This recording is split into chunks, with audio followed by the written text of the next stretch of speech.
Luc, chapitre 7.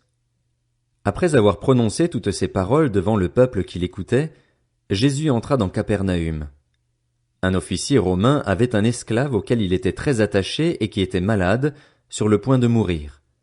Il entendit parler de Jésus et il lui envoya quelques anciens des Juifs pour lui demander de venir guérir son esclave. Ils arrivèrent vers Jésus et le supplièrent avec insistance, disant: Il mérite que tu lui accordes cela, car il aime notre nation et c'est lui qui a fait construire notre synagogue. Jésus partit avec eux. Il n'était plus très loin de la maison quand l'officier envoya des amis vers lui pour lui dire: Seigneur, ne prends pas tant de peine, car je ne suis pas digne que tu entres sous mon toit. C'est aussi pour cela que je n'ai pas jugé bon d'aller en personne vers toi. Mais dis un mot et mon serviteur sera guéri. En effet, moi aussi je suis un homme soumis à des supérieurs et j'ai des soldats sous mes ordres. Je dis à l'un: Pars, et il part, à un autre: Viens, et il vient, et à mon esclave: Fais ceci, et il le fait. Lorsque Jésus entendit ces paroles, il admira l'officier et, se tournant vers la foule qui le suivait, il dit: Je vous le dis, même en Israël je n'ai pas trouvé une aussi grande foi. De retour à la maison, les personnes envoyées par l'officier trouvèrent l'esclave qui avait été malade en bonne santé. Le jour suivant, Jésus alla dans une ville appelée Naïn. Ses disciples, en assez grand nombre, et une grande foule faisaient route avec lui. Lorsqu'il fut près de la porte de la ville, voici qu'on portait en terre un mort, fils unique de sa mère qui était veuve. Beaucoup d'habitants de la ville l'accompagnaient. En voyant la femme, le Seigneur fut rempli de compassion pour elle et lui dit: Ne pleure pas. Il s'approcha et toucha le cercueil. Ceux qui le portaient s'arrêtèrent. Il dit: Jeune homme, je te le dis, lève-toi. Et le mort s'assit et se mit à parler. Jésus le rendit à sa mère. Tous furent saisis de crainte et ils rendaient gloire à Dieu en disant: Un grand prophète a surgi parmi nous. Et Dieu a visité son peuple. Cette déclaration sur Jésus se propagea dans toute la Judée et dans toute la région. Jean fut informé de tout cela par ses disciples. Il en appela 2 qu'il envoya vers Jésus pour lui dire: Es-tu celui qui doit venir ou devons-nous en attendre un autre? Arrivés vers Jésus, ils dirent: Jean-Baptiste nous a envoyés vers toi pour te demander: Es-tu celui qui doit venir ou devons-nous en attendre un autre?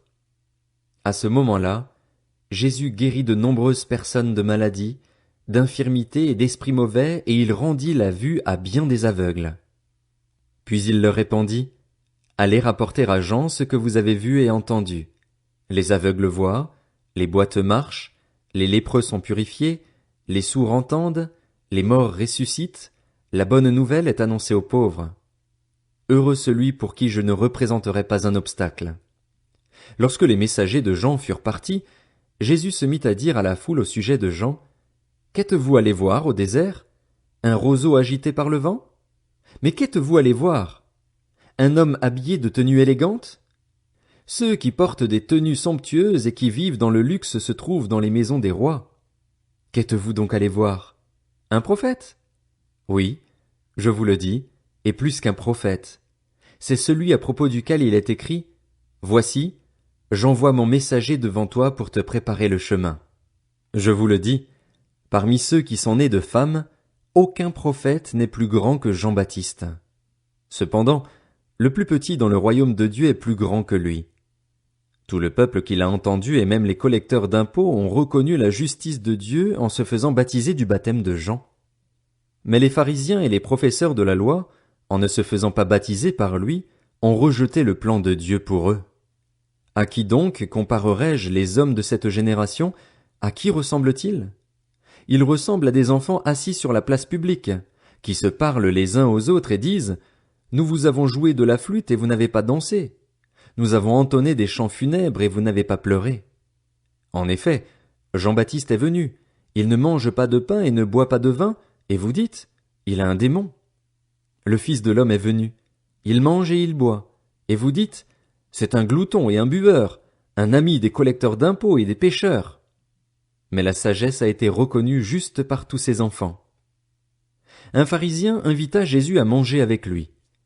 Jésus entra dans la maison du pharisien et se mit à table. une femme pécheresse qui se trouvait dans la ville apprit qu'il était à table dans la maison du pharisien. Elle apporta un vase plein de parfums et se tint derrière, aux pieds de Jésus. Elle pleurait. Et bientôt elle lui mouilla les pieds de ses larmes, puis les essuya avec ses cheveux, les embrassa et versa le parfum sur eux. Quand le pharisien qui avait invité Jésus vit cela, il se dit en lui-même, « Si cet homme était prophète, il saurait qui est celle qui le touche et de quel genre de femme il s'agit. Il saurait que c'est une pécheresse. » Jésus prit la parole et lui dit, « Simon, j'ai quelque chose à te dire. »« Maître, parle, » répondit-il. Un créancier avait 2 débiteurs. L'un d'eux lui devait 500 pièces d'argent et l'autre 50. Comme il n'avait pas de quoi le rembourser, il leur remit à tous 2 leurs dettes. Lequel des 2 l'aimera le plus? Simon répondit, celui, je pense, auquel il a remis la plus grosse somme. Jésus lui dit, tu as bien jugé. Puis il se tourna vers la femme et dit à Simon, tu vois cette femme? Je suis entré dans ta maison et tu ne m'as pas donné d'eau pour me laver les pieds. Mais elle les a mouillés de ses larmes et les a essuyés avec ses cheveux. Tu ne m'as pas donné de baiser. Mais elle, depuis que je suis entré, elle n'a pas cessé de m'embrasser les pieds. Tu n'as pas versé d'huile sur ma tête. Mais elle a versé du parfum sur mes pieds. C'est pourquoi je te le dis, ses nombreux péchés ont été pardonnés, puisqu'elle a beaucoup aimé. Mais celui à qui l'on pardonne peu aime peu. Et il dit à la femme, tes péchés sont pardonnés. Les invités se mirent à dire en eux-mêmes, qui est cet homme qui pardonne même les péchés? Mais Jésus dit à la femme, ta foi t'a sauvée. Pars dans la paix.